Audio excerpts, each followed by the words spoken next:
What's up, chat? Happy Tuesday. 1-2-2-1-2-1. Fun with numbers. I'm Gun. Twitter.com/Gundecker, man. Happy football day number 4. Right? How'd you guys do last night, man? Last night's NBA slate ended up being all right. I had 55% Alex Caruso, and he got hurt quick, fast, in a hurry. I thought I was done for, but I also had 70% Joel Embiid, which was a great play. 35% DeJounte Murray, a great play. So those two helped me overcome some, I thought, unovercomable odds. Words. So yeah, it turned out to be a good night. And did the sweep, man. I played all 3 Yahoo, Fanduel, DraftKings last night for salary cap. Also ended up on a lot of Otto Porter. Maybe got a little bit lucky with a Kuminga injury.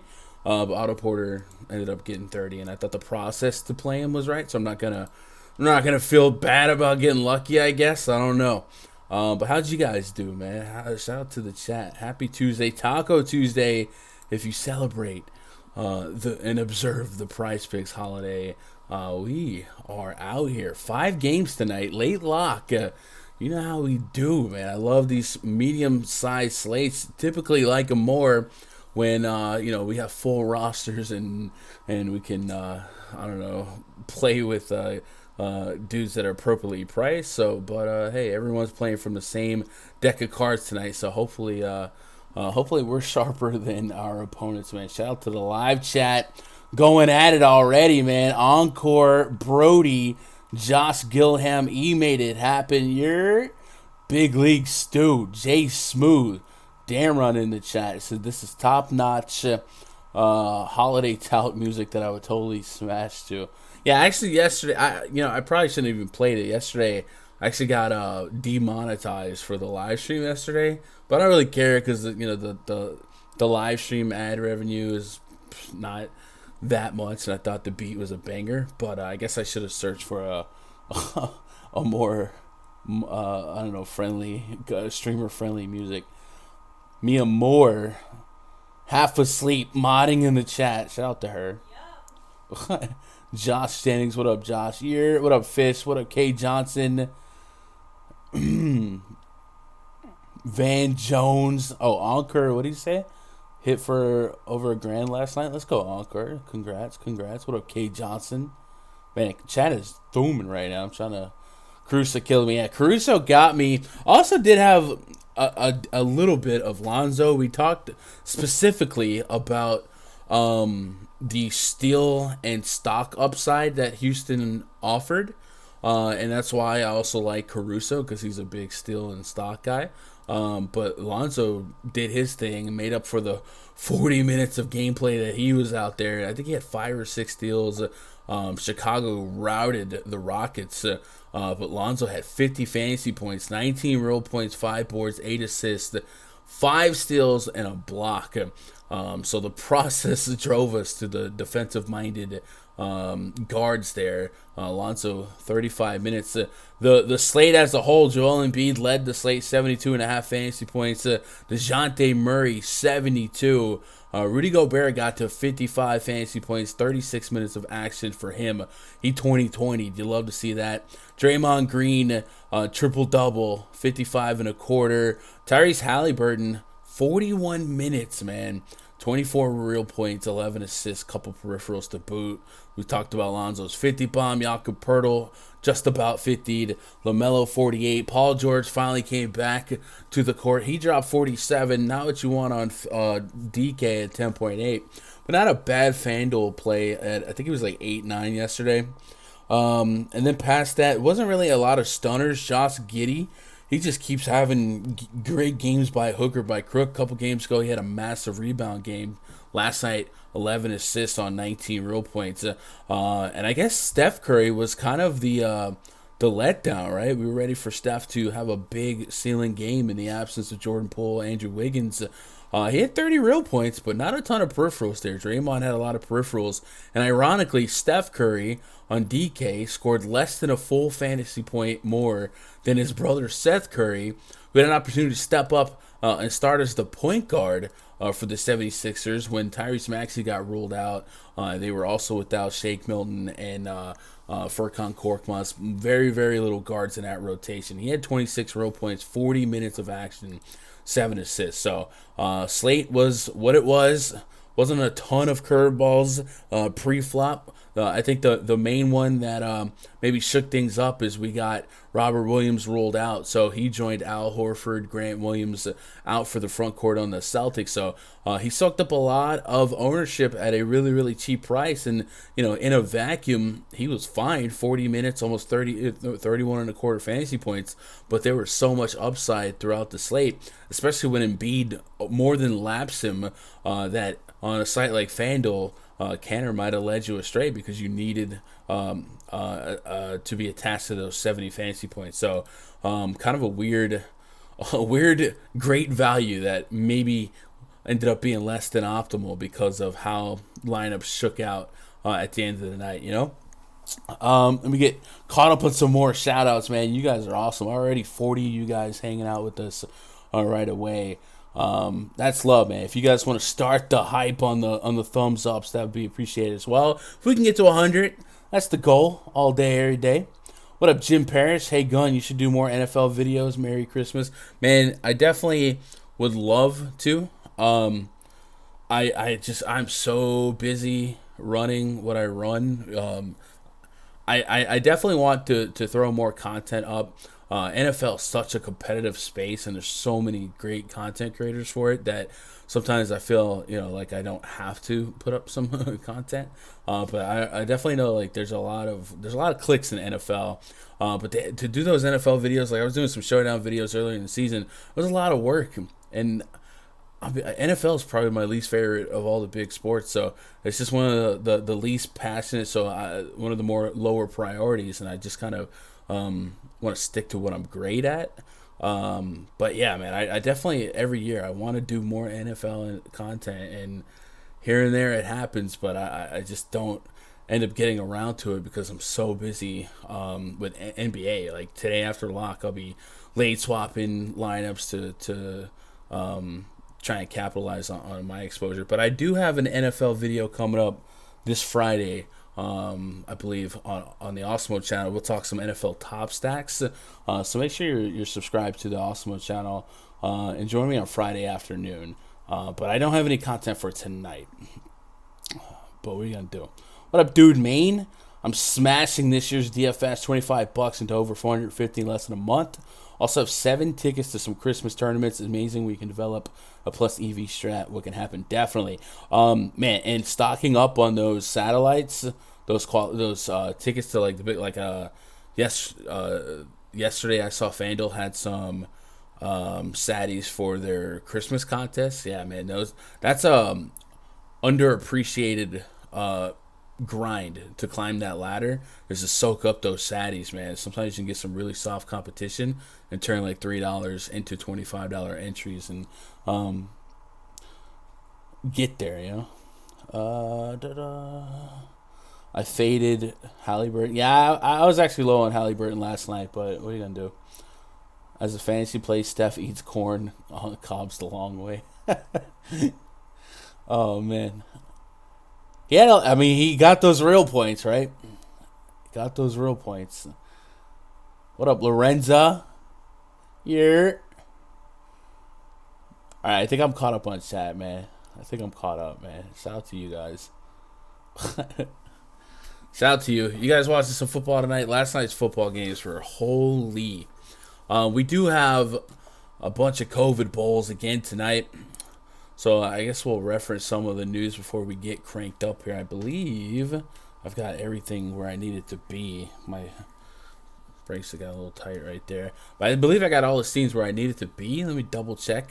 If you guys are not familiar with the Tuesday promotion for PrizePicks, every Tuesday they celebrate Taco Tuesday where they purposely dropped some discounted projections on player props. And tonight, since we have a rare Tuesday football night, they've actually dropped a discounted projection on, I believe, Jalen Hurts. So if you want to take advantage of that, it is time sensitive. I think you have less than an hour. If you don't know what I'm talking about, we'll do a prize picks drop later in the stream. But in the meantime, if you haven't checked it out, go to prizepicks.com, make yourself an account. If you sign up using code GUNDACKER, they're going to match your first deposit up to $100.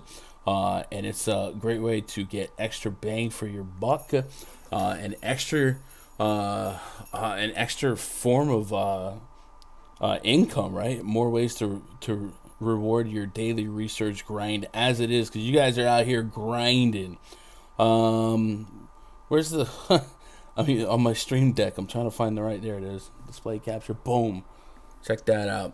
They have a really good app you can download on your iPhone or Android. It's very, very easy on the eyes, easy to navigate, and watching this site grow in the last year has been pretty incredible. And then watching the Discord community really go from like knocking Fanduel and DK apart from the research to really smashing on prize picks. It's been a fun transition. So I think you guys, if you haven't tried it yet, I think you'll enjoy it. It's a good way to simplify your daily DFS approach. And in the eve of COVID and these skeleton crew teams, we have seen a lot of soft projections for some of these impacted teams. Remember, guys that are usually playing 25 minutes at a 18 to 22% usage rate are getting like 35 minutes of like 25% usage, and the projections are just not strong enough over there. We've been seeing a lot of opportunity for positive expected value bets, right? So cleaning up every day. I'm looking at that Discord, seeing you guys cleaning up, looking at Twitter. What up, Ben Snapping? What up, Isaiah Robinson? Miami big man, let's go. But is it really discounted? Is it? I mean, it is. If you guys didn't see today's the discount at first, it's for Jalen Hurts. They discounted his passing prop, right? It doesn't have a tag on it on my screen, but I'm pretty sure they moved it to, I think, is 175 the discounted rate? Let me get the graphic. I'm pretty sure it is. According to their Twitter, their Taco Tuesday props are 10-2 on the over. So they typically give you a good opportunity to take advantage of the promotion. But like I said, on these Taco Tuesdays, they actually drop 3 of them. So if you don't like the one that's there now, come back in an hour. Or if you like the one that's there now, attach it to something, come back in an hour or so, find another one. I think they do like 90-minute gaps, 2-hour gaps, something like that. You know, Unicorn let me down. See, Josh is a converted prize picker. Even Raj, guys, if Raj is out here cleaning up prize picks, you guys should be on prize picks. It was, okay, they took it off. Nice. What up, Josh plays DFS? Doing all right? All right, so let's get caught up with the news here. Let's go check out Underdog NBA. Shout out to Justin Fan. Incredible job absorbing all of the news in the NBA as easy as possible. So if you're on Twitter, make sure you're following the Underdog NBA account.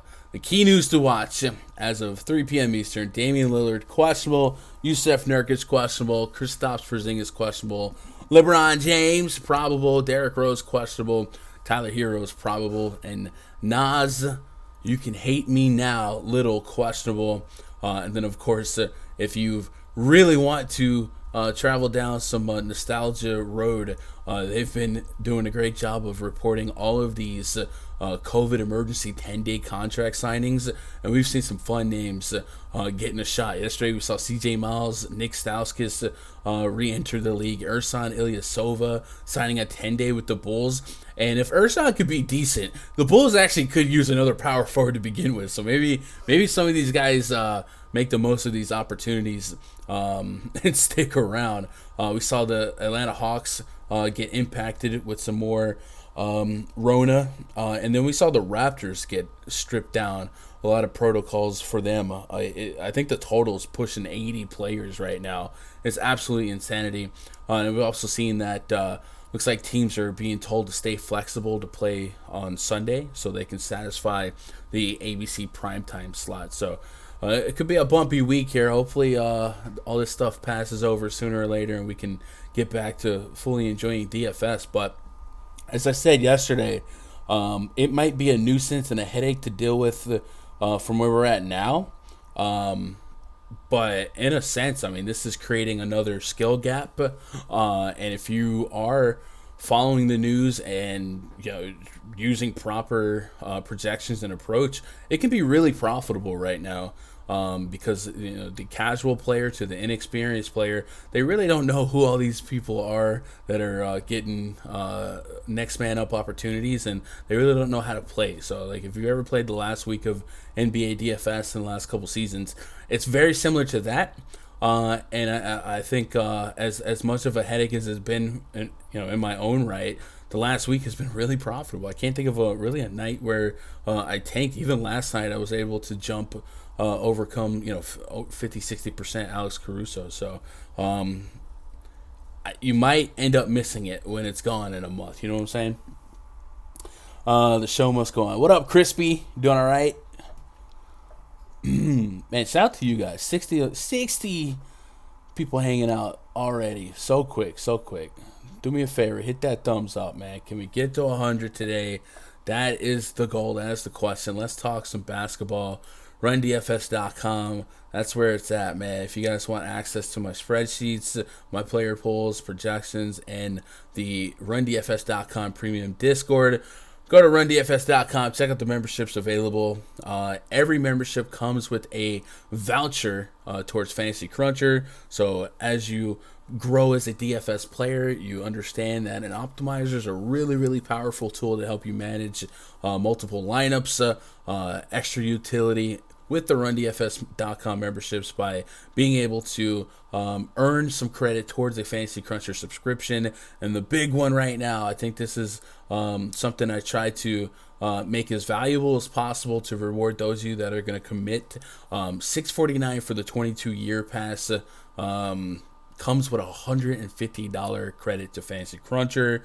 So in essence, if you know you're going to use Fantasy Cruncher because that's how you survive in these DFS streets, this pass goes down to $500. Divide that by 12, and you have the best per month deal that we've ever put out, and that's going to get 12-month access to me, the Discord, and my professional coverage for NFL, NBA, and MLB, man. If you guys haven't tried baseball or if you don't understand baseball, I think I'm pretty good at it. So I might be able to help you learn a new DFS sport and fill out those summers. And you're going to get the end of the NBA NFL season this year and the first half of next year, most of NFL season to begin with. And in that Discord, man, we got people playing every sport, MMA, golf.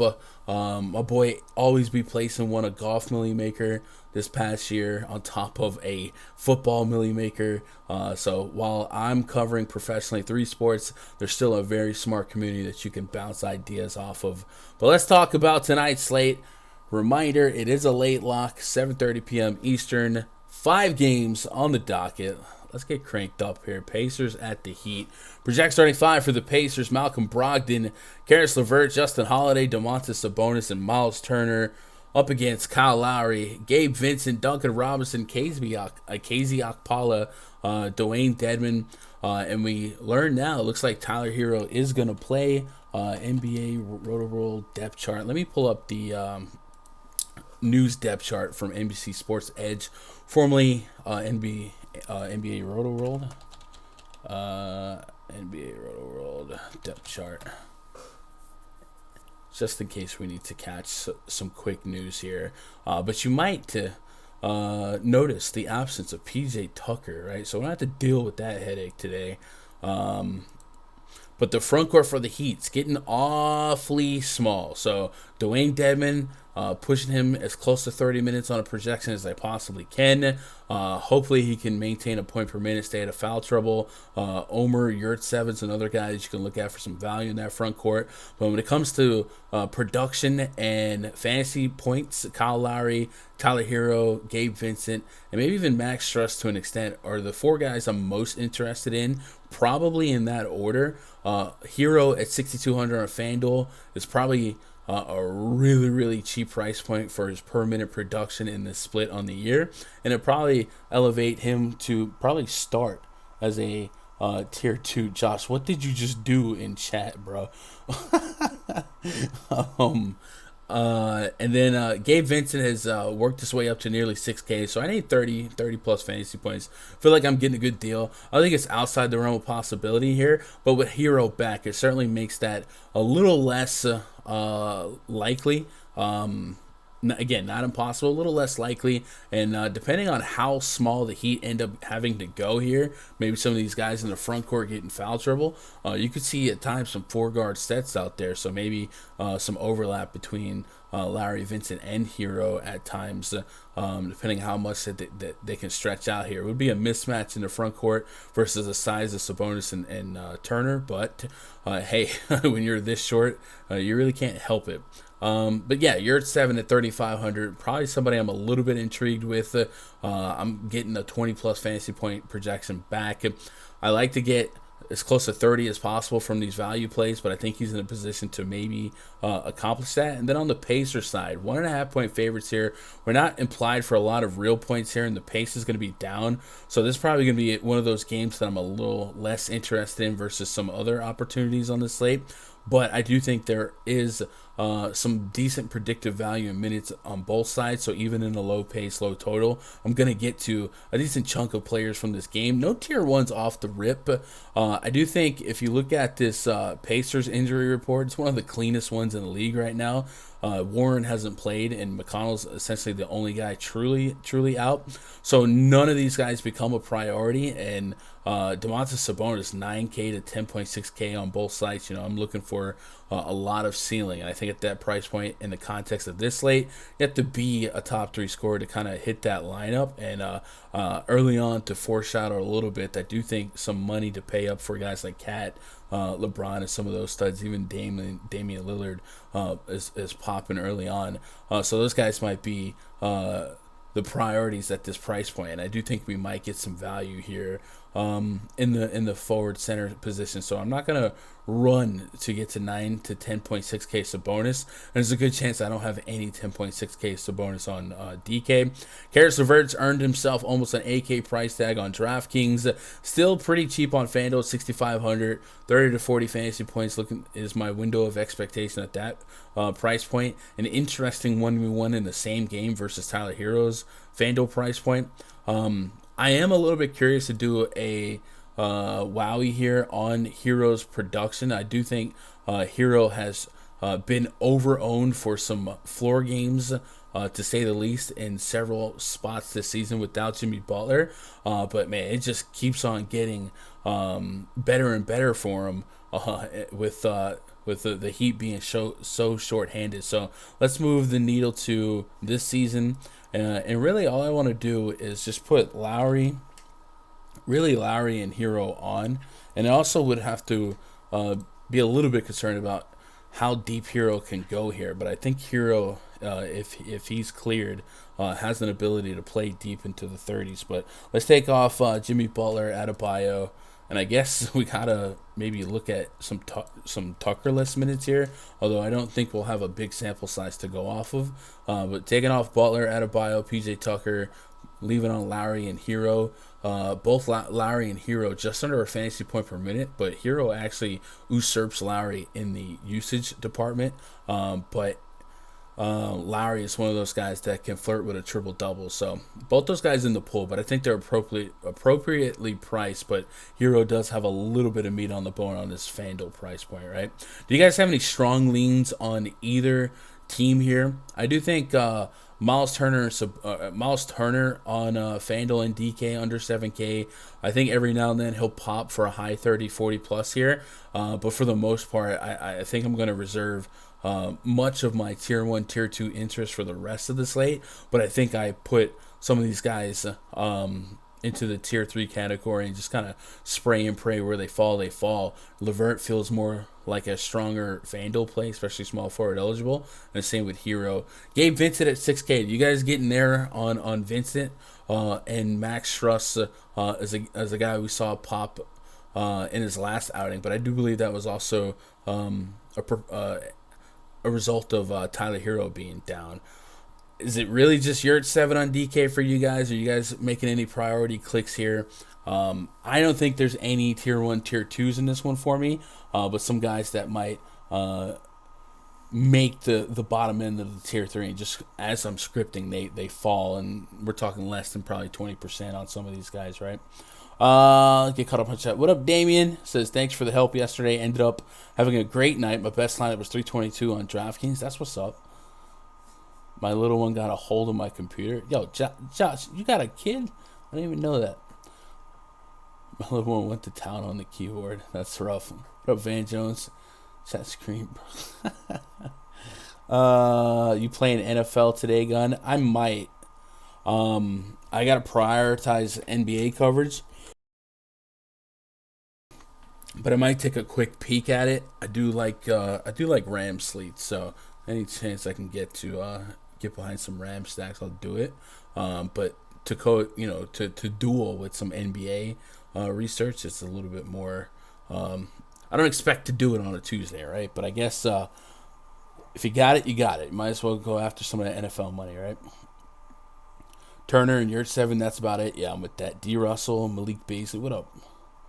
Turner, Broughton, low scoring. Yeah, all right. So I think we're all kind of in agreement. It's just a mediocre spot here. I forgot to put the total for this Knicks game in here, so bear with me just a second as we get it. Knicks game though, we gotta get some Derrick Rose info. Knicks, so 207.5. Knicks 7.5 point favorites. All right.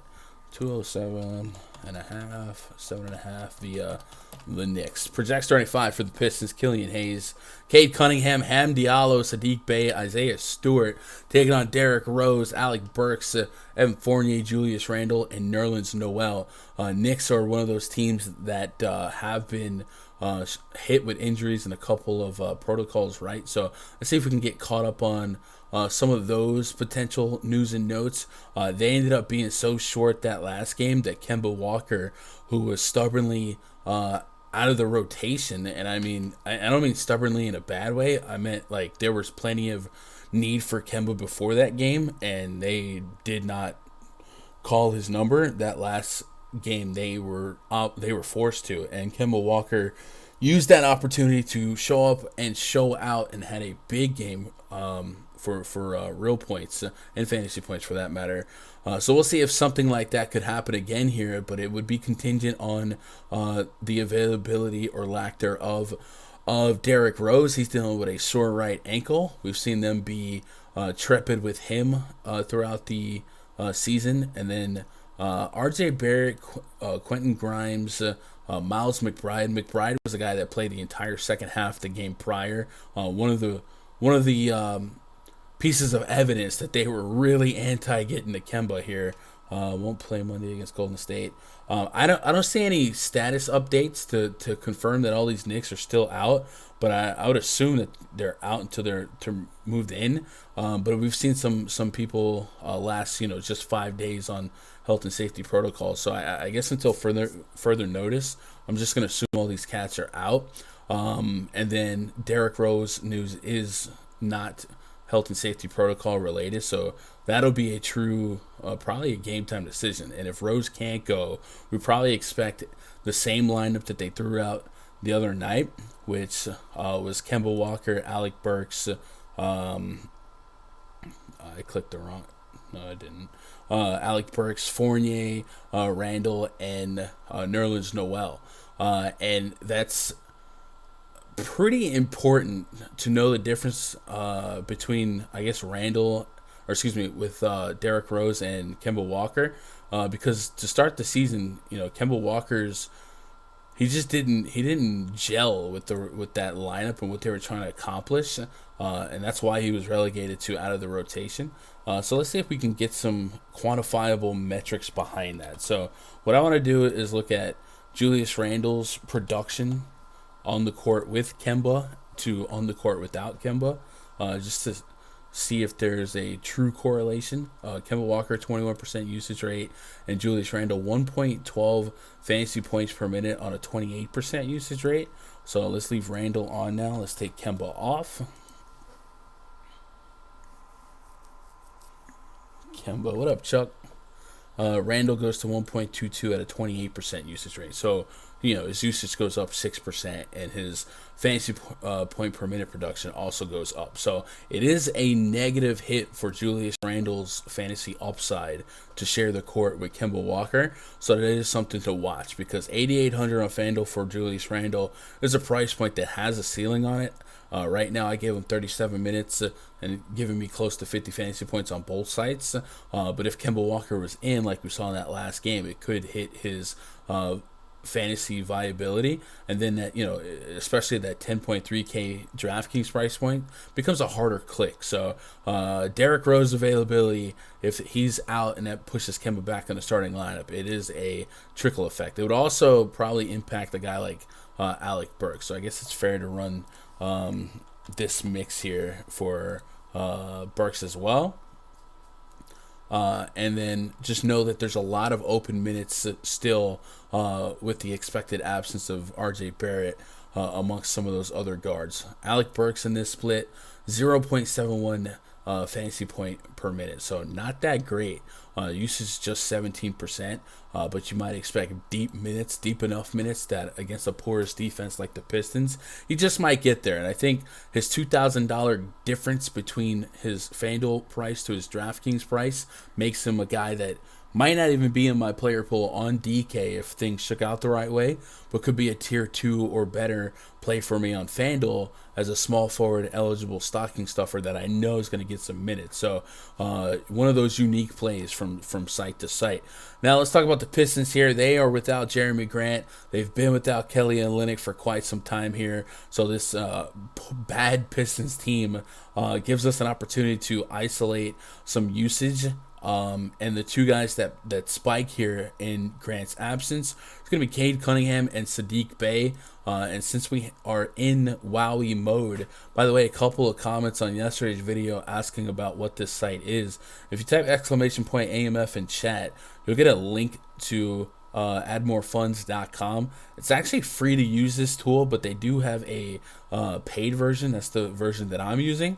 So it is an incredible tool to add to your repertoire, and I don't get paid to say that, so it is something that you guys should be using. There's several on-off court tools out there, but this is the one I use right now because it's a little bit easier to navigate. So let's take off Jeremy Grant, and let's put on Saddiq Bey and Cade Cunningham. I just kind of paint that picture on how the Pistons have performed for fantasy. We know no matter what, their defense is bad, and this spread 7.5 kind of leaves the door open for this game to get and be lopsided. But 157 minutes of sample size of Cade and Bey on the court, Grant off. We got a 25% usage rate on Cunningham, 22 on Saddiq Bey. Both guys over a fantasy point per minute. And the New York Knicks, they'll chuck a lot of threes, and in turn the opponents have to chuck some threes, and Saddiq Bey is definitely somebody that is not shy to pull up. He's probably, I guess him and Cade Cunningham would duel here, but Saddiq Bey is somebody that could take 6+ threes per game, 6, 7, and 8 in his last 3 games to be exact, and has exceeded 30 fantasy points in 3 games straight here. So 6,500, definitely in the mix for me as a viable option, and that $5,200 price point on FanDuel just seems awfully cheap for the usage that we just displayed. And the matchup here where you're going to need to chuck some threes. So I do like Saddiq Bey on both sites, but especially on FanDuel, I think 5,200 a little bit too soft. And Cade Cunningham is appropriately priced on both sites, looking for 40+ fantasy points. Definitely within the range of outcomes here, especially with that usage rate. If you keep it close, I do think There's a volatile range of outcomes where 20, 30 could happen, but there's still a ceiling on it worth having a dab of. It really would come down to his ownership. If I felt like he was a little too high owned for his volatility, I might step backwards and take my chances elsewhere. But 2 of his last 4 games, he's surpassed 50 fantasy points. So that's what I mean by there is a ceiling on this price point. But if he drops 30, you're probably dead in the water, right? Any other Pistons here that you might get to? I think Isaiah Stewart's at least interesting against the Knicks with their front court, Julius Randle, Nerlens Noel, Mitchell Robinson, Taj Gibson, guys like that. You're going to need some size, and we've seen centers kind of muscle their way and grit their way to a decent fantasy game against the Knicks. Looking for a point per minute, but would love a little bit more, and the Knicks could really make them stretch his minutes as much as possible. Obviously, they're going to look to Trey Lyles and Luka Garza, guys like that, but I think Isaiah Stewart has first dibs at 30 to 34 minutes if he was playing efficiently. What you got to worry about with Isaiah Stewart, though, is the foul problems. He can get into foul trouble, and going against a decent to high usage big like Julius Randle, it's definitely not unlike Isaiah Stewart to get in trouble, but there is a world where he drops 30 plus fantasy points here, so might be a tier 3 stocking stuffer to consider. And then if Derrick Rose was in and Kemba Walker went back to the bench, I guess there's still a world where we're not even sure Kemba Walker would play. You feel like he might have earned some minutes after that last outing, but if Derrick Rose was in, let's go back to, I guess, that on-off court tool here and just kind of paint a picture of what we might expect for Derrick Rose, because it would be a soft matchup perceptually, and we've seen Derrick Rose show some ceiling. So let's put Rose and Randle on the court together, and let's take off, for this split, let's take off Barrett and Kemba.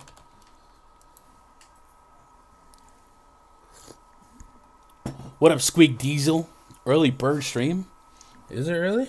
It's not early, but so D Rose is 20%, Julius Randle 29%. So who'd have thought Randle has a near 30% usage rate with D Rose and almost a near 20% usage rate with Kemba. So yeah, I think D Rose is an interesting play, at least more so on Fanduel 6,500. Should he be good to go? Nothing that I'm locking in though. But if D Rose is in and starting and Kemba's not, it's a boost. Just remember, it's a plus for Julius Randle.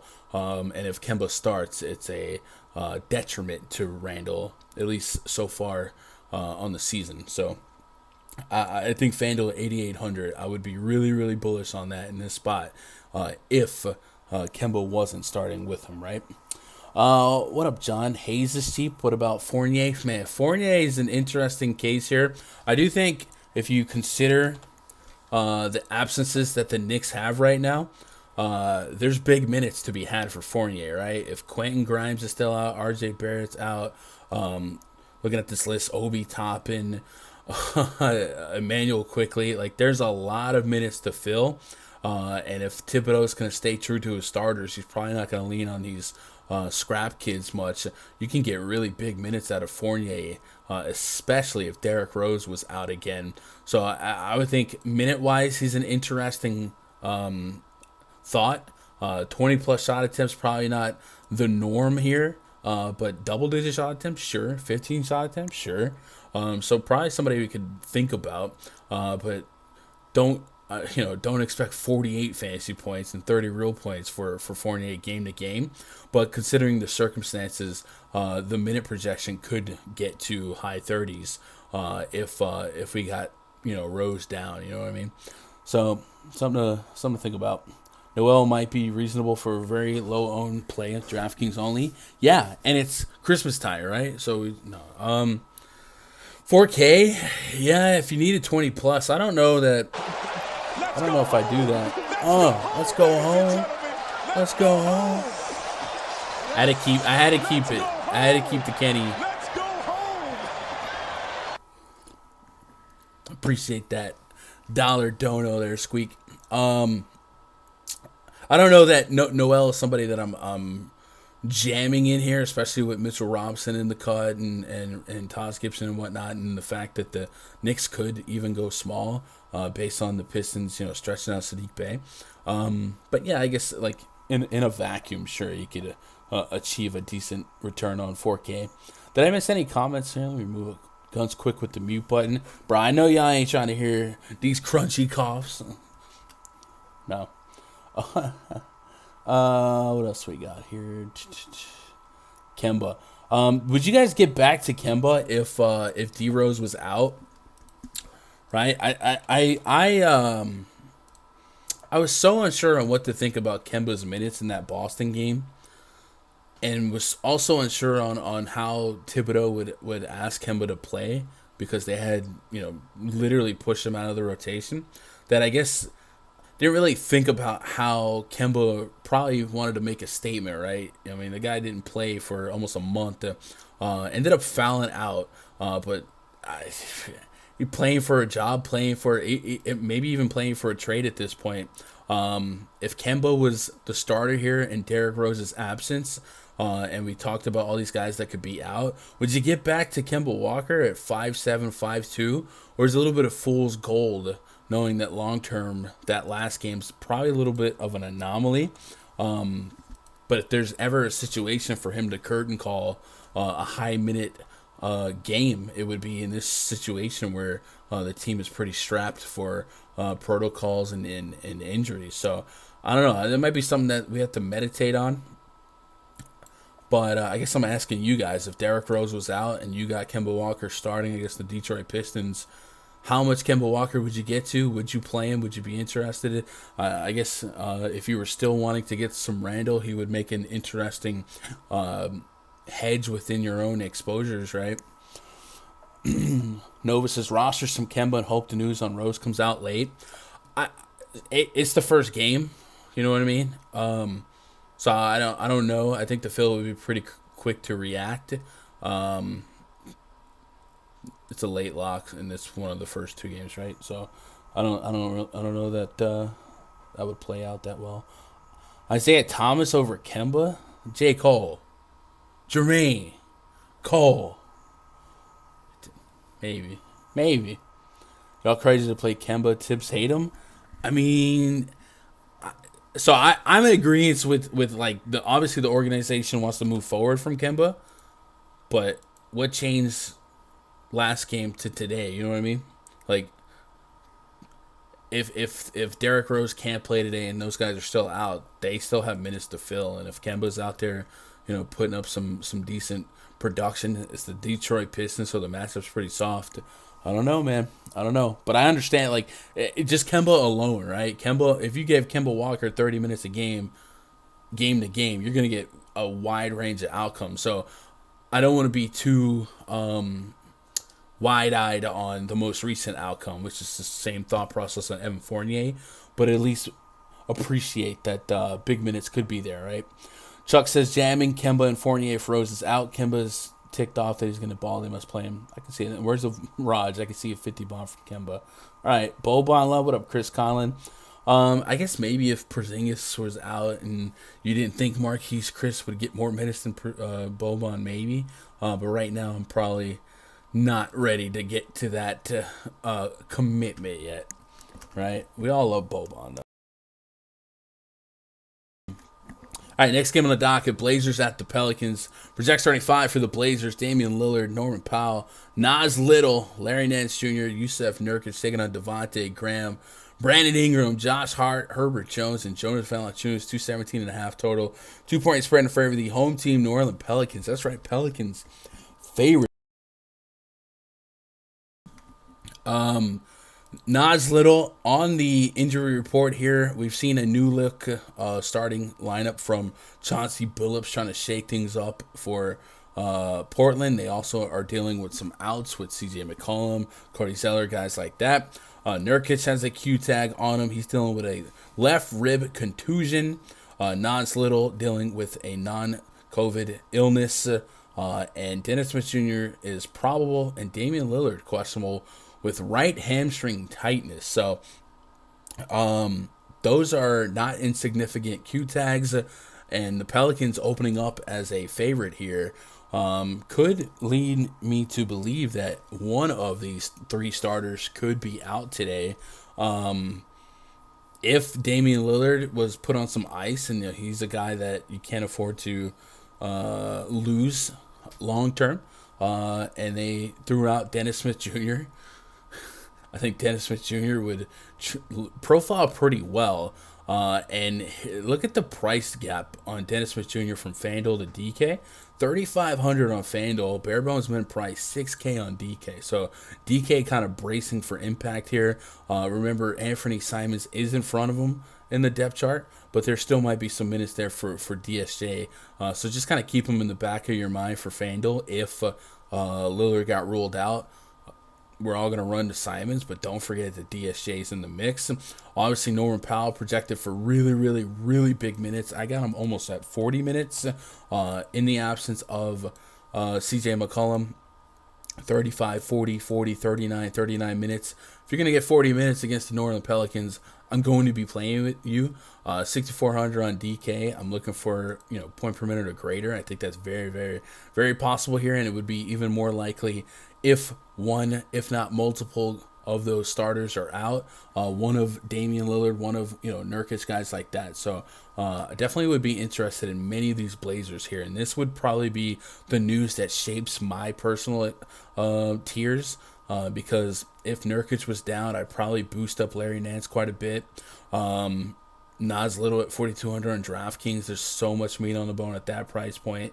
And then, if Damian Lillard and Nurkic were down, you could sign me up for guys like Norman Powell, Larry Nance. I just think there would be so many minutes, opportunity, and uses to go around that against a porous team like the Pelicans, I think they can get there.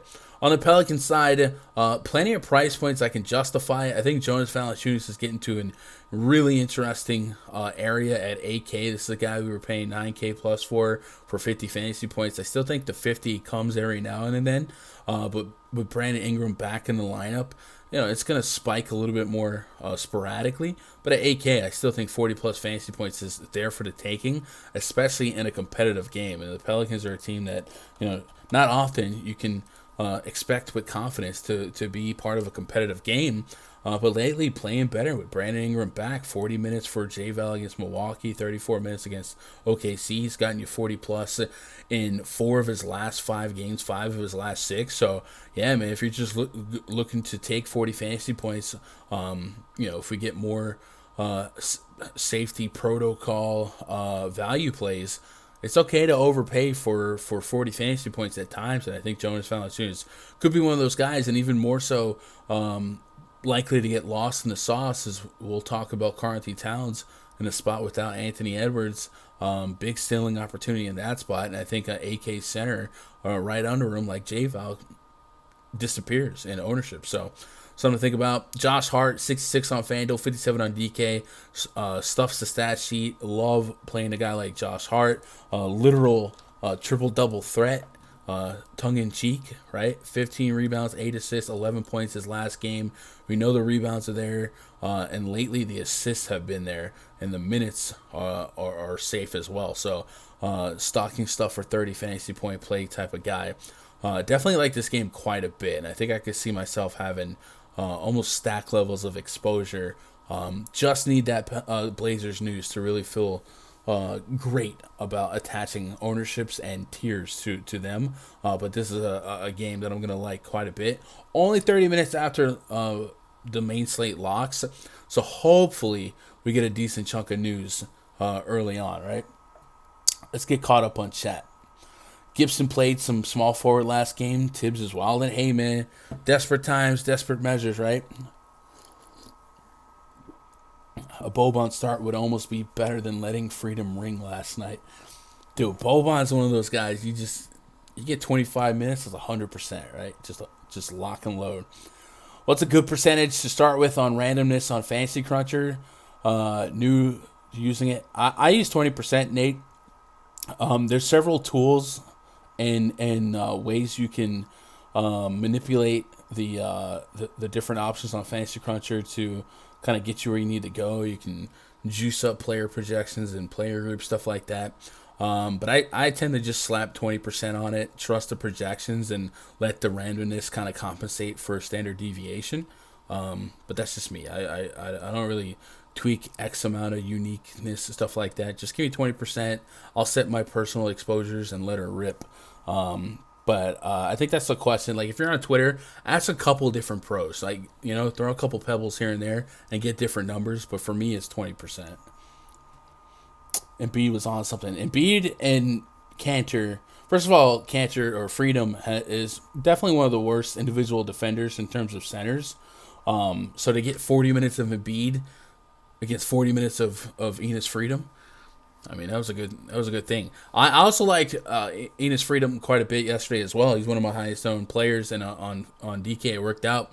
A couple years back, Cantor dropped a 2020 on Embiid on Christmas, and I actually won a tournament that day because of that 2020. So it was a little bit of nostalgia in rostering him on Christmas week yesterday. But yeah, Embiid lapped him so hard that in single center sites, you had to have Embiid over Cantor. At least had to have Jakob Poeltl, Had about 90% Freedom, about 60% Embiid. The Embiid ownership yesterday was really low, 18% on sites. And I mean, I get it. We were worried about his flat tire, but the opportunity was there. And in my personal projections, Embiid jumped Steph Curry once we started getting some news for the Sixers. And then the usage went up that much more without Tyrese Maxey, right? So I was happy with how low owned Embiid was yesterday, and that kind of helped me have a strong night. Covington at 6K looks good. I like him better at 4,300 on DK. I'm getting a modest return on his projection, 30 plus minutes. Covington's one of those hit or miss guys, but I'll take the near $2,000 discount on DK. I wouldn't prioritize it on Fanduel, but if you get enough outs from the Blazers, I could completely understand it. Could be one of those cases where everything we know about the Blazers usage wise, I mean, just think of a scenario where there's no Lillard and Nurkic, already no McCollum. Yeah, this could be a whole different team, and you're going against a bad defense like the Pelicans. Maybe Covington shows up and shows out and has one of those PJ Tucker nights, Roko's a lock. You guys like Roko that much? I might explore it a little bit. Is that just like straight up, or is that contingent on some news? Off the bench, maybe a little extra pop in him. 34-30, Memphis, Charlotte. Charlotte, we can't overthink Charlotte. Everyone drops 30 on Charlotte, right? But against Memphis, he had 4 blocks and a steal. Maybe double-digit real points. Yeah, maybe. I like the 4,300 price point more than the 6K. I'll say that. Nowhere near a lock. Yeah. What up, Arizona drama? I late swapped to Paul George. Helped me win big time. Already had Murray. Didn't have Embiid. But wow, he smashed Embiid. Yeah, he crushed it. My single entry lineup for FanDuel yesterday had Steph, DeJounte, and Embiid. It also had Alex Caruso, which hurt. But then I had Otto Porter, who was pretty low owned. And I get it, he wasn't starting, but I still pegged him for a decent chunk of minutes. But Kuminga also had back issues, so I guess I got a little bit lucky on that. Had Adams, who was going off first. Yeah, Adams had like 10 rebounds in the first quarter, right? 13 in the first quarter. And then he only played 20 minutes. He only had like 3 real points. Definitely one of the hottest starts. I thought he was on pace for 50, and it just fizzled out. I missed out on Murray. Yo, DeJounte Murray, guys, just let it happen. Taco special right now on PrizePicks. Stafford 249 passing yards, down from 289. Ooh, you guys hear that? If you're on PrizePicks, Taco Tuesday, 13% off his normal projection, down to 249. So what that means is they projected him to score 13% more than this, and as a promotional plug for you guys to get some action in, they dropped it to 249. So if you think Matthew Stafford throws for over 250 yards, you should probably start putting that in some tickets. Now there is a limit on how much you can bet for some of these tacos, but hey man, it's free money. You might as well. Definitely think against the Seattle defense, 250 plus is very, very, very viable. It's got some decent weapons. Odell Beckham's coming alive. Cooper Kupp's a beast. Um, yeah, so if you guys want to get on some of that Stafford action, it's there. Hopefully they drop an NBA one, man. I guess I get it. NFL is NFL, and more people play NFL for betting and DFS, but Taco Tuesdays are NBA thing, man. Let me have my NBA picks. Simmons Rocco with Ingram bring back. Yeah. Cheat code for PP today. Watch the discounts, let them pass. Then bet the under. You're welcome. Bet the under on the. Oh, you mean? So like if when the Stafford goes back to normal, bet the under. Are you trying to arbitrage bet against PrizePicks? Maybe. I took Curry from 76ers over Caruso. Curry, yeah, that was a great play. Steph Curry running point for them. Is what it is. Caruso, we can't overthink, right? He got injured. He was probably going to play 35 plus minutes in that spot. Probably get some of those steals that Lonzo got, right? It is what it is. Injuries happen. We can't take it too serious. But, yes, Seth Curry was an incredible play. Let's move on to the next game here. T-Wolves at the Mavericks. Project starting 5 for the T-Wolves. Jalen Noel, D'Angelo Russell, Malik Beasley, Jaden McDaniels, and Karl Anthony Towns, the big cat. Ernie Ladd taking on Jalen Brunson, Tim Hardaway Jr., Dorian Finney-Smith, Kristaps Porzingis, and Dwight Powell. Mavericks are without Maxi Kleber, Josh Green, Luka Doncic, Willie Cauley-Stein, Reggie Bullock. Significant minutes there. The T-Wolves without Patrick Beverley, Anthony Edwards, Jared Vanderbilt, 3 starters. And the Mavs are also potentially going to be without Porzingis. Right now, I think Porzingis is expected to play based on them being 1-point favorites. But let's go get an update on Porzingis via this NBC Sports Edge player blurb. So, Dallas, where are you at? Got a Q tag based on right toe soreness. He exited Sunday's game with what the team was initially calling right foot soreness. But today we got some more specificity. Specificity. I don't know if I've ever said that word before. On the injury, with it being listed as a sore toe. We should get another update in KP following shoot around. So look out for that information. If Porzingis can't go, they have Moses Brown, they have Boban Marjanovic, they signed Marquise Chris. I'm not sure that Marquise Chris is coming in off the street to play minutes. He might have history with Jason Kidd. I don't know. But you feel like Moses Brown or Boban would have first dibs, but who knows? So hopefully Jason Kidd would clear that up for us. But I guess let's go pull up some on-off court queries for Dallas here, because it could get weird. So first and foremost, first things first, rest in peace, Uncle Phil. Let's take Luka off the court for Dallas. We still have Jalen Brunson. He's moved to over 7K on both sides. He might be one of those guys that has a clear opportunity to drop 50 if Porzingis was out, and people just don't like paying 7K for him. But let's put Porzingis on, Luka off. Do we need to add anyone else? Reggie Bullock's not a usage guy. I don't want to dilute the minutes if I don't have to, So Porzingis on, Luka off, just straight up. What do we get? We get Porzingis at a near 30% usage rate, a buck, 1.3 fantasy point per minute on both DK and Fanduel. So profiles extremely well. And then Jalen Brunson over a fantasy point per minute. And right now Brunson could be in line for nearly 40 minutes with guards like Doncic and Reggie Bullock out. So I think no matter what, Brunson is in the player pool against a defense like Minnesota, missing their better defenders, Patrick Beverley, Jared Vanderbilt. But the minutes are just really, really strong. 38, 39 his last two. 39 minutes against Minnesota this last game. Couple buckets away from 40 fantasy points. So, yeah, I think Brunson's in the pool. And then let's take Porzingis off on this split. Let's put Brunson on. Let's take Porzingis off and put him on the bench. Or put him just off the court, rather.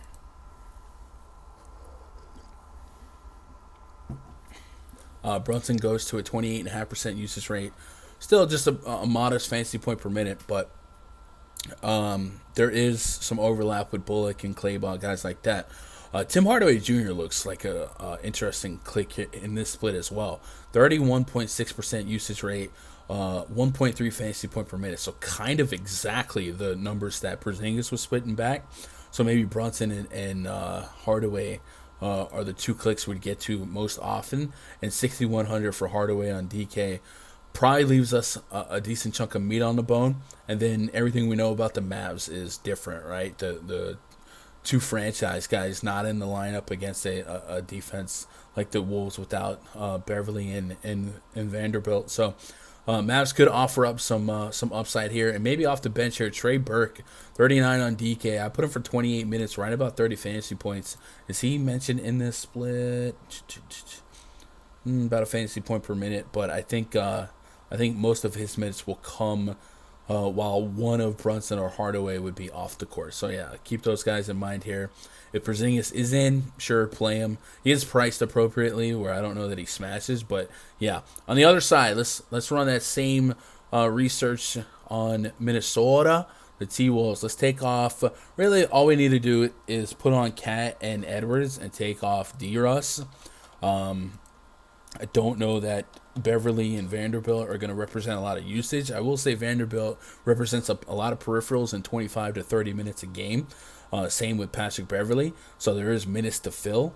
But in this particular split for the big three with Cat and Edwards on, or excuse me, I did that wrong. It's Edwards off, not D. I don't know why I said that. My bad, chat. Cat and Russell on and Edwards off.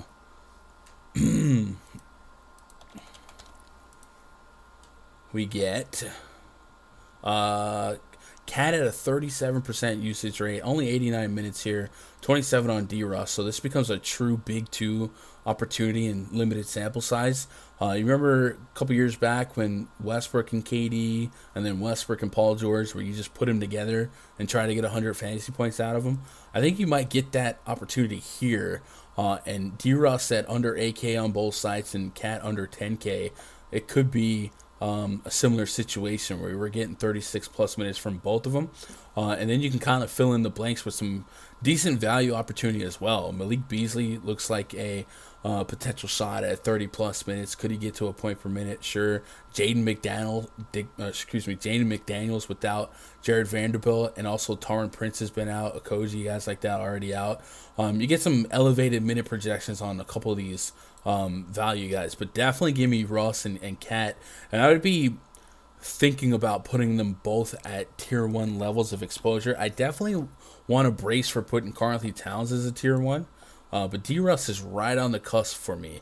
I guess his floor is, we have to concede that it's lower, right? Just 30, 35, 37 last couple games, even without Edwards. So I guess D-Russ wouldn't get to tier 1 levels, but Cat absolutely would. D-Russ will probably get to tier 2, bottom half of tier 2. Cat 42, 56, 51 fantasy points last couple games here. That Dallas game wasn't as fruitful for the T-Wolves as you might have hoped, but the shot volume for Cat will still be there, and the minutes should still be there. And if Porzingis is out on top of Clayball being down, the front court for the Mavs could get really, really soft. So stronger matchup for a guy like Cat, right?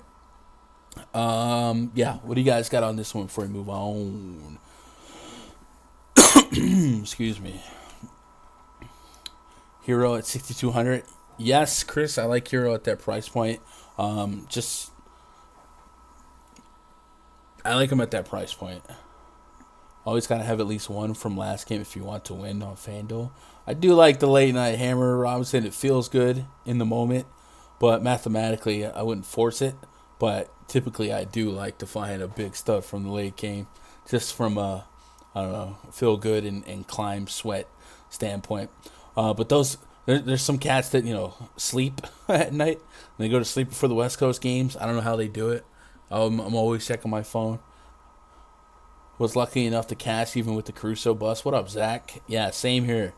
Russell with Boban bring back. YOLO, let's go. I'm going with Booker. Ayton, CP3 dealing with a hand injury. He's going to play still, but I can see that affect him. That's fair. Mark, what up, Mark? NBA DFS has been amazing with all this value. That's what I'm saying, Mark. It's a headache to keep tabs on, right? But if you put in the work, this is kind of it's kind of profitable, right? If you're paying attention, some people are a little less experienced with how to utilize this potential value, how to know what's good value, what's real, what's fluffy, and where to leverage in the right spots. And we're seeing that. So I do think it can be pretty profitable if you have time to grind. What if Jeremy? If only Towns could play a lick of defense, he would be a complete center. Yeah. Is Burks a fade being 46% owned, or is he good chalk? I think if are you talking about Trey Burke or Alec Burks? I think you might, the way you spell it suggests Alec Burks. So I would probably say Alec Burks is fadeable based on who does start with him and his ranges of outcomes. 34, 21, 24, 17, you know what I mean? Not a lock to crush at 7,600 if that's who you're talking about. If you're talking about Trey Burke, he's really cheap on both sites, and there's a lot of minutes coming his way right now with no Reggie Bullock and potentially, him being the sixth man and soaking up a lot of opportunity off the bench here. I don't think I would be looking for reasons to fade a strong value projection because he's been a bucket. But if you're talking about Alec Burks, I can get behind going the other way. Yeah, so you are talking about Alec, and also 46% sounds more like a Fanduel ownership, right? Is that correct? I haven't looked at ownerships. You guys know me, man. I like to process the slate and then kind of look at ownerships. But 46%, I can't see that happening at 7K. It's got to be a Fanduel, right? Who's your best point per dollar play at center? I can sort my value early on. So if you, to the literal sense, points per dollar at center, Dwayne Dedman getting you over 6x. Yurt 7 giving you a shot, but 21's not going to get there for me. Larry Nance could be center eligible. I think he would be the answer if Nurkic was out. Couple names to simmer on. Appreciate it. Yeah, so on FanDuel, the 35 to 38 minutes becomes much more interesting because on FanDuel, Alec Burks is 2K cheaper than his DraftKings counterpart. But at 45%, I don't know. I'd probably see if I can build a little bit backwards. I think Sadiq Bey is small forward eligible, right? He's probably my favorite at that price range for just stabilized usage. You know what I mean? So at 45%, I'd be looking for ways to leverage against that. But I don't think he's necessarily a bad play. But I don't mind trying to build different where the chalk is flimsy. You know, I've done that with Buddy Hield the last couple slates. At least 3 slates ago, I didn't want 50% on Buddy Hield, and he only dropped 25 that night, and it was fine. So if you ask yourself if Alec Burks drops 25 tonight, are you okay with not having that at 50% owned? Probably yes. If he gets to 40, you might be dead and stinking, but you really can't think like that.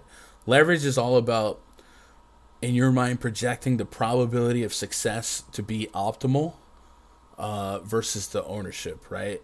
So if you think Alec Burks is the best play in that spot, let's say 20% of the time today, and then he's like 50% owned by the field, well, that's what we call negative leverage. So there's really not a huge incentive to get there.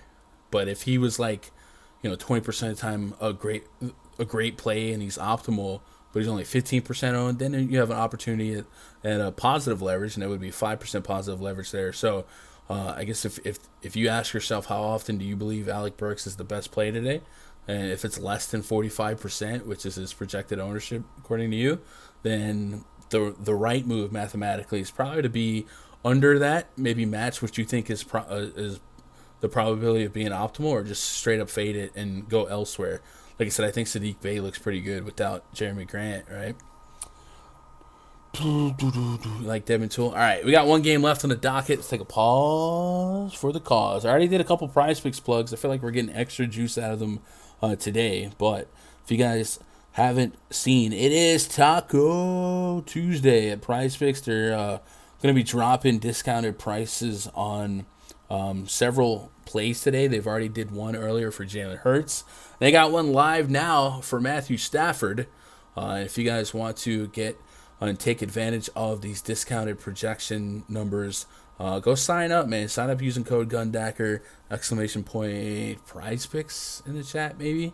Matter of fact, I can just copy and paste. Can I copy and paste that? I don't know. Maybe. If you sign up using code GUNDACKER, they'll match your first deposit up to $100.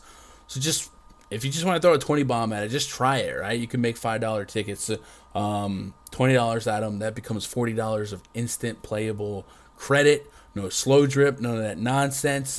They are just spamming you guys with promo opportunities day in and day out. And I've watched several members of the RunDFS.com Discord flip, $100 deposit into 3-4K in a matter of a month, right? And I'm not making that up, but you guys that are in the Discord, you're seeing the screenshots every day.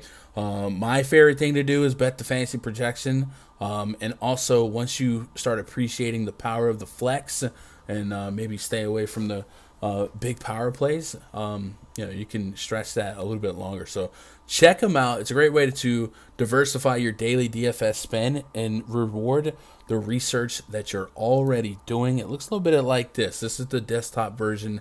They let you get action on every sport you can think about. NFL, NBA. You can bet on defensive stats. Tonight, Eagles defense, 7 fantasy points. You can bet on kickers, over-unders. They have college basketball, hockey. I think hockey's taking a holiday break soon, right? Women's college basketball, CSGO. You play some esports. I've seen disc golf and cricket. They are very, very diverse in what you can put together. I mean, where else can you reward some NFL plays like Aaron Rodgers over passing yards and also Nerlens Noel rebounds? You know what I'm saying? You could put together some really funky tickets here. So check it out. There is a tab in the RunDFS.com NBA VIP spreadsheet called the Player Props tab. This is designed to complement your PrizePicks browsing for NBA, and the fantasy point projections for PrizePicks is the same that Fanduel uses, the official NBA scoring. So if you guys are Fanduel DFS pros as it is, your transition to PrizePicks are pretty good. But also, if you just don't want to face guys with 150 lineups, you don't have time to see what G League All-Star from 5 years ago is about to get some minutes. It's a good way to simplify your daily approach and also get some action on the games, because we all love a little bit of action. Let's see if we can find a couple picks here. Josh, you in chat, did you have any that stuck out? And you guys on PrizePicks, do you have any that stand out? Thinking about some of the plays that we've discussed already, I do want to look at Sadiq Bey and Cade Cunningham. Cade's got a 36 fantasy point projection on their site, and Sadiq Bey's at 28. So compare that to what I had early on. I had Sadiq Bey at 31 FTP and Cade Cunningham at 41. So not a giant gap there, not something I'm running to be aggressive with. Anyone else? Isaiah Stewart at 26. That feels kind of light. Isaiah Stewart, I had him at 33. So I got about a 7-point gap between their projection and mine. So that might be something I think about getting an over on. We talked about the Blazers' potential situation. They could be without a bunch of people, so you might see some soft lines on them later. And then Jalen Brunson at 36.5 fantasy points. In the split with Porzingis, he's averaging over a fantasy point per minute. So if we put him at 38 minutes, he should beat 36 as it is. Hey, yo, Big Bino, appreciate that sub. Welcome to the channel, man. Jump in chat, say you're. I have him at 42, so there might be some room for Brunson over. I got 6-point gap as it is, and then if Porzingis is out, it's only a better spot, right? So I don't mind looking at Brunson's over. Tim Hardaway, 31.5.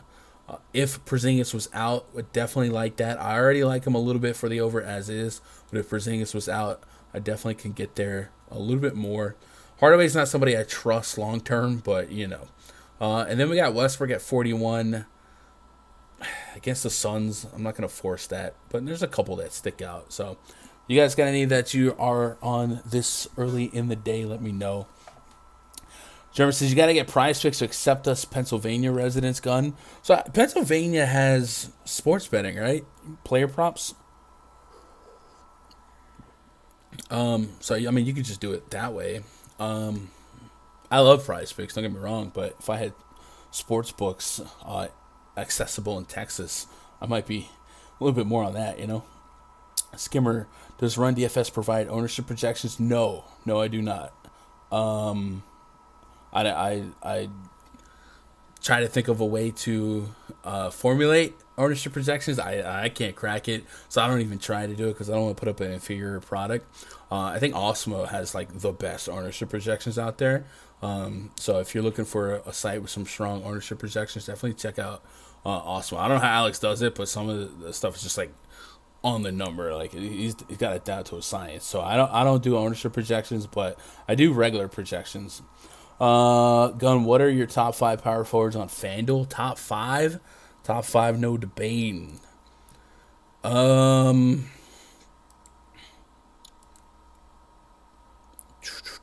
sort from fantasy points for FanDuel. LeBron is the top one. Julius Randle, I would co-sign this Randle projection as long as Kemba doesn't start with him. Porzingis if he played, obviously.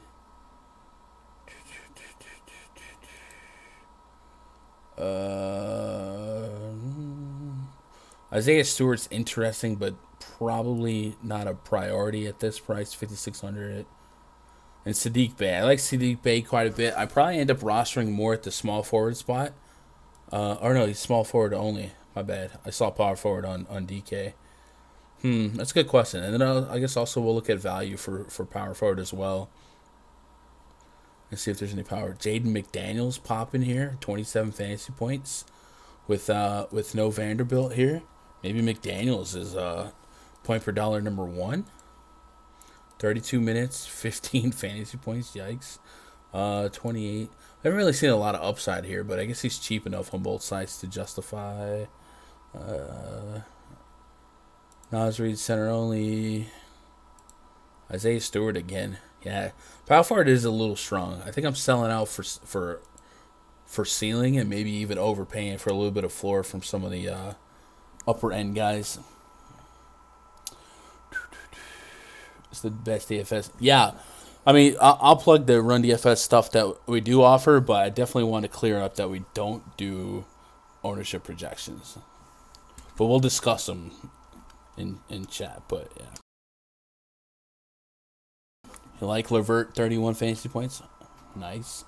Miles Turner over 12.5 points. And Cat over 10.5 rebounds under. Oh, Miles Turner over 12.5 points. And then Cat under 10.5 rebounds. You like Cat under 10.5?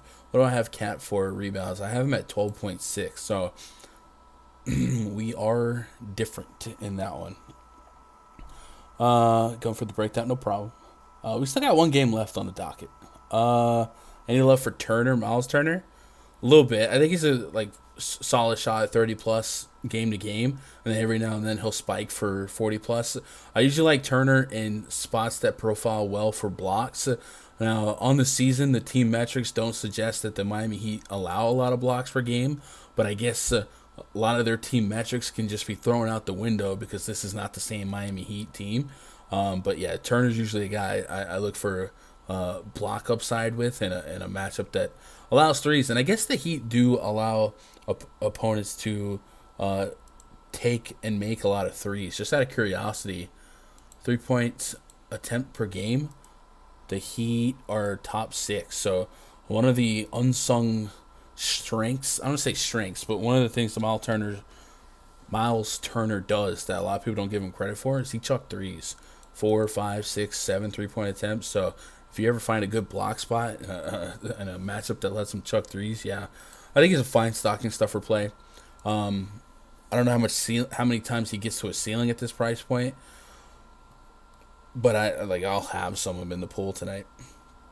And then before we get into the Lakers game here, we'll plug the RunDFS.com year pass and really all the memberships anyway. If you go to RunDFS.com, click VIP memberships. You can try it for a little $20, get you in for the week, get your Christmas coverage, NFL this week, and all that good stuff. The most important thing I would say, if you sign up for VIP, there's a lot of people that sign up for VIP and don't get in the Discord. I cannot express enough how valuable and how important getting to that Discord is, man. There is a true community of grinders talking DFS 24/7, and every day before lock, we're in the voice chat for about 2 hours, talking up the slate, hanging out, shooting some breeze, but also carving out a player pool, reacting, digesting to news, and if you guys had questions for me, throw them at me, and I pull them a lot as well. And then if you are looking for a little extra bang for your buck, there's a great year pass option that we have up. Looks like this. Actually, I don't know. Oh, there it is. Boom. Look at my ugly mug. $649 for the year. It comes with a $150 credit to Fantasy Cruncher, so essentially it's $500 for the year. 12 months of coverage for everything that I play. I usually only take Sundays off, and a lot of times my Sunday day off is just half a day. So you get, pretty much guaranteed 6 day a week coverage for every main slate. And then, of course, that's going to be for NFL, NBA, and baseball. And if you haven't tried baseball yet, or if you tried in the past and it didn't work out, I definitely think I can help you out in baseball, help you understand. And I think I have an incredible way to simplify baseball that is really hard to do. Baseball can be really, really complex and intimidating when you first get into it and you look at advanced metrics. But I really think I've done a better job than most on making it easy to understand. Anyway, let's talk about the last game tonight, and then we'll tackle some more questions. Main event on this slate, the Phoenix Suns at the LA Lakers. Project starting five for the Suns: Chris Paul, Devin Booker, Mikal Bridges, Jay Crowder, and DeAndre Ayton taking on Russell Westbrook, Isaiah Thomas, Wayne Ellington. What a lineup. LeBron James, DeAndre Jordan. Lakers without quite a few. Kent Bazemore, Avery Bradley, Anthony Davis going to be down for the count for a little bit. I think he had an MCL sprain. Malik Monk, Kendrick Nunn, Austin Reeves, all out. So they picked up Isaiah Thomas, and LeBron James has that much more responsibility today. They're going against a tougher defense. However, the Phoenix Suns do allow opponents to kind of live above their median expectation. Not necessarily because their defense is bad, but because their pace is fast. And today, we're dealing with two of the top three pace teams in all of basketball, the Lakers v. Phoenix Suns. So we might expect extra scoring and extra fantasy upside from everyone involved. Devin Booker back in the mix for the Suns. I do think everyone is in play for the Suns. But at these price points, I'm fine with staggering and creating group rules like Chris Paul, Devin Booker, DeAndre Ayton. First of all, I'd probably create a podium of who I'd want first, second, and third exposure to. And I think for me, it's probably going to be Ayton, Booker, then Paul. But I also would probably set a rule to not have all three in the same lineup, maybe two or three, maybe even one or three, depending on your confidence level on these three coexisting. We'll run a query. Matter of fact, let's go ahead and do that. Just try and get us an expectation on usage and per minute production, and then also, how much do we expect Devin Booker to really go at it coming back? In his first game, he went 26 minutes. It was a very, very lopsided game, so I guess it's fair to maybe project what he was on pace to do. Against the Hornets, we saw Devin Booker. Looks like he was well on his way to playing regular minutes. Didn't touch the court in the fourth quarter, so 26 minutes and 3 quarters. Can we get 32, 33 minutes if it was a competitive game? I think so. So maybe I'm able to put to rest some minute questions I might have. And then let's go back to that query for the Suns here. And let's put CP3. Let's put King Booker and Ayton on the court together.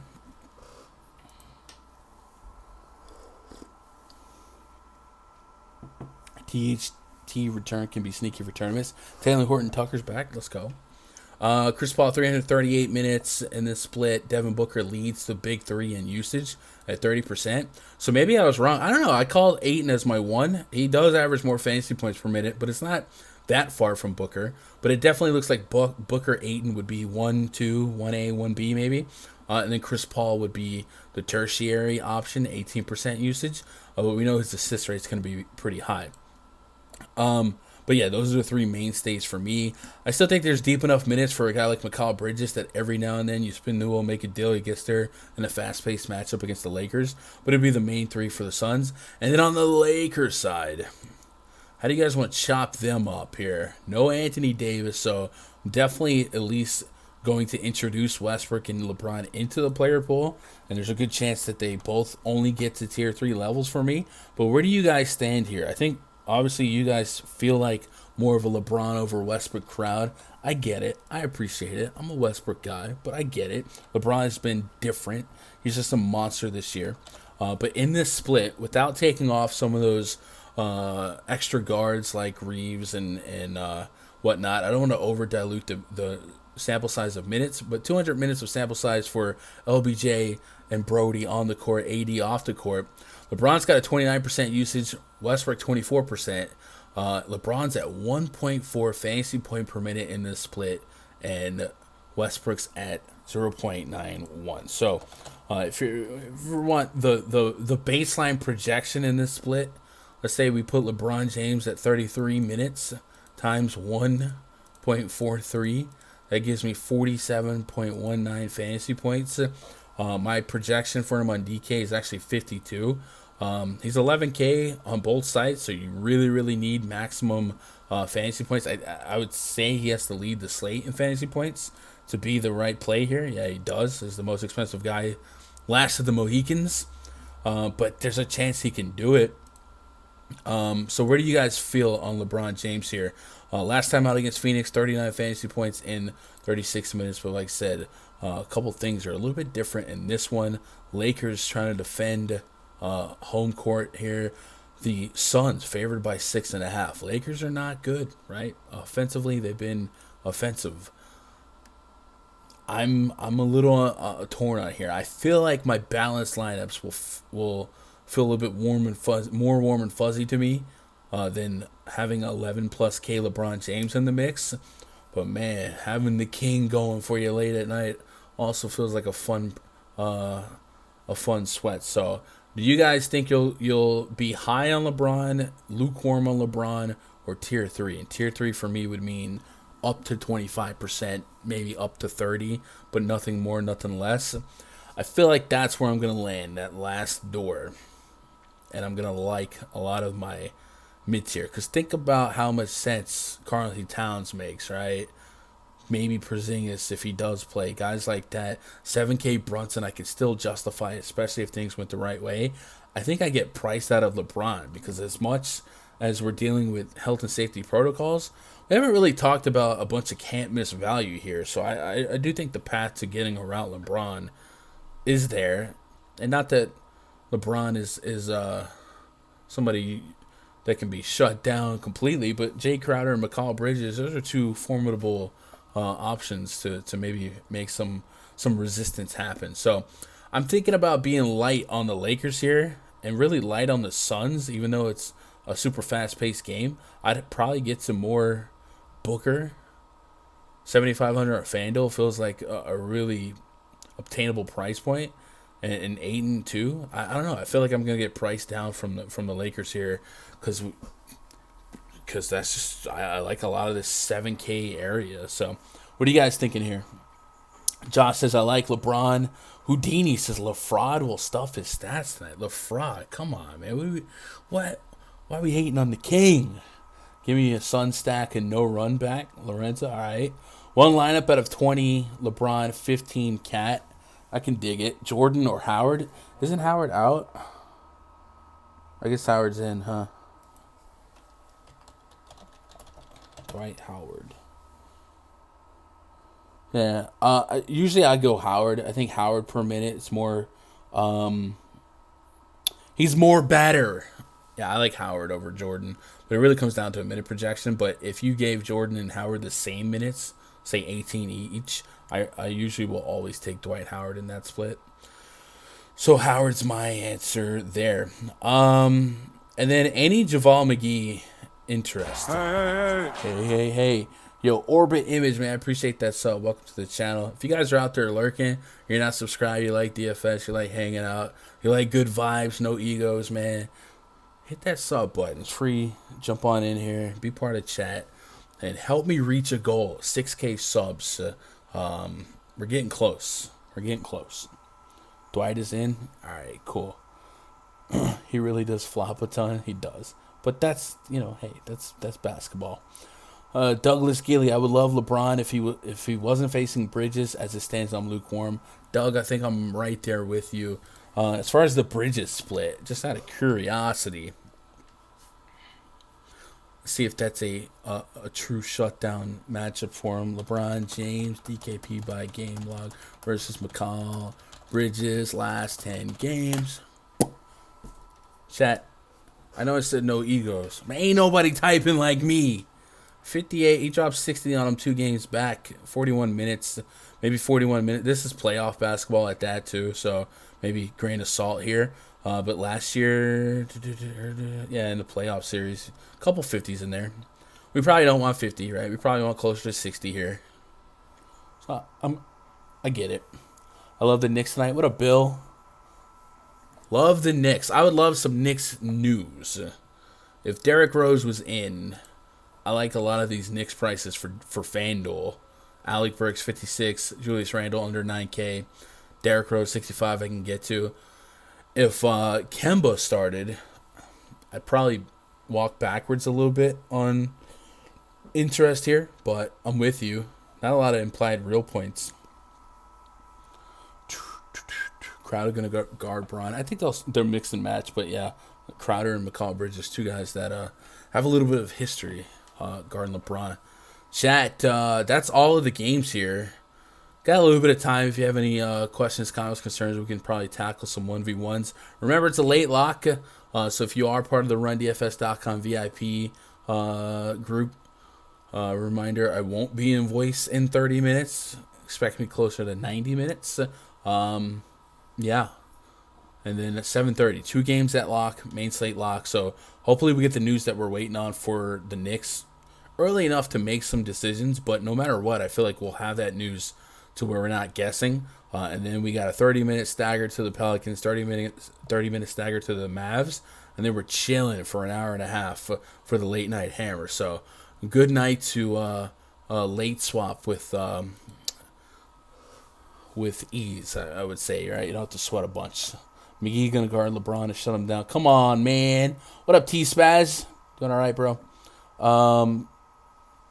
Lowry on Fanduel looking fire. Lowry does have that trip dub upside. He's got that. It's already got that usage built in with everyone out. 7,800. Yeah, I'm looking for 40 plus. The projection gave me 40 plus.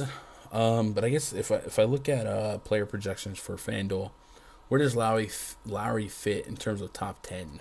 So Lowry is 1, 2, 3, 4, 5, 6, 7, 8, 9, 10, 11, 12. I got him as the 12th highest scorer right now, but that could change when I tighten the screws a little bit more as we get closer. So I think it's a fine play, and he might get lost in the sauce based on some of the other available guards, right? We talked about Norman Powell, Jalen Brunson, guys like that. But yeah, Lowry's showing a propensity to break some slates with some T-dub upside, so I don't mind that. One guy we haven't talked about is Malcolm Brogdon, and I don't think I want to especially point him out, but we start thinking about leverage plays here. Does Malcolm Brogdon got 36 minutes in him, 40 plus? Like, could he outscore Lowry? Remember, no TJ McConnell. Might be some decent minutes for him to go out there. No one's going to play him. I don't know. Just a name that sticks out. What up, Mill? Who's the best overall play at center tonight? Because I'm debating on going with Ayton, Sabonis, Randall. I think the best overall play, in my opinion, is Karl-Anthony Towns. I think under 10K for no Anthony Edwards is just too cheap. I actually have him leading the slate in fantasy points right now, just edging out LeBron James, and you're getting over $1,000 discount. So that's my choice. But I would assume that the field ownership would kind of reflect an agreement with that. You know what I'm saying? Like, I don't think that's a secret. So many good power forwards on Yahoo. Dude, I played Yahoo yesterday. Cleaned up. It's such a weird dynamic, right? $200 salary, but all the big guys are like 40, 50 bucks. So there's a lot of people close to mid price. So you're forcing the studs and scrubs, but like that's how you play, right? What do you think about Noel from Minnesota? Man, it's Christmas, bro. We got to play all the Noels. He's not the first Noel, though, on the slate. That's Nerlens. If we can get Noel to 30, I think I got him at 20. I want to say I got him into the 20s. 26 minutes, point per minute or greater. I think a DK is really, really playable. I'm trying to think. Jordan McLaughlin could get some run here. D-Russ could straight up run point. Beasley could also do some ball handling. So I feel like 26 is fine. I think he's in the pool. Not a core or nothing like that, but he's in the pool. Do you set a minimum in a minutes in your optimizer? I do not. I just go off of projection. I don't even know if that might be a labs thing. Labs, if you just want to, clear up what you're looking at. But I just worry about projection, and then I'll go through. Matter of fact, if you guys want to see it, this is what I do. Let me open up Fantasy Cruncher. A lot of people ask me every day